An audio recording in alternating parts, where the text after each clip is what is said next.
could be something that you'll be looking forward to. Yeah. I want to talk to you, Alan, firstly.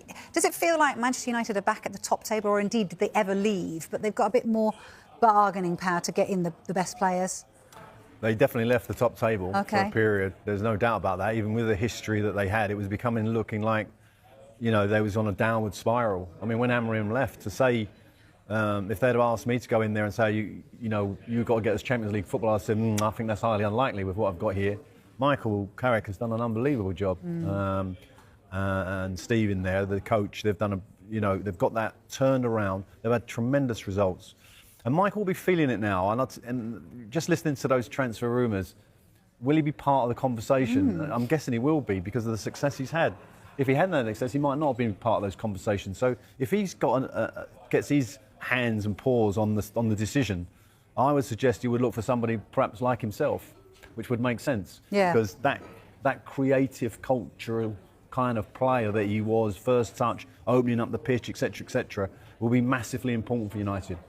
I see them Friday night, and Manu and Casemiro were excellent. I'm not exactly sure what Manu is at the moment. I think he's still trying to find his way. But if you looked at a couple of them options there, Tonali for sure would get in that team. But he'd get in that team as a number 8. Anderson, I slightly disagree with the reporter there in that I think he's a 6. He's the top interceptor in the Premier League by some distance. He reads the game so well. He was brilliant for Spurs on Sunday. So, you know, they are the type of players that would fit that Man United model. With Casemiro going, there's an opportunity for somebody. And I'm just so really proud of Michael and what he's done there. It's remarkable, the position they're in with 8 games to go, or 7, whatever it is. Yeah, and that... Sorry, Just go on, to say, Vicky, if there was ever a question about Manchester United's pooling power, it was answered last summer. I mean, I'm obviously talking about Newcastle because I feel like I'm qualified to talk about it.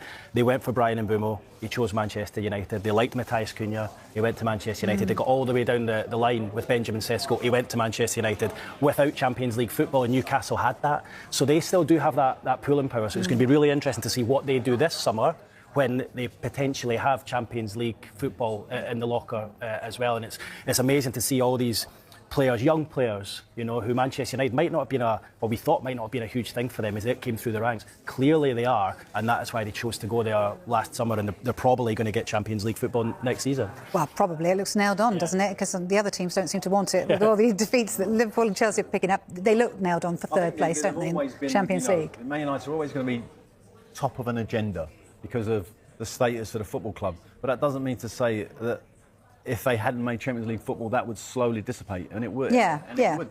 And as we've seen with Leeds United, you know, what has happened to them over the years when they were so close to winning the Premier League, etc., etc.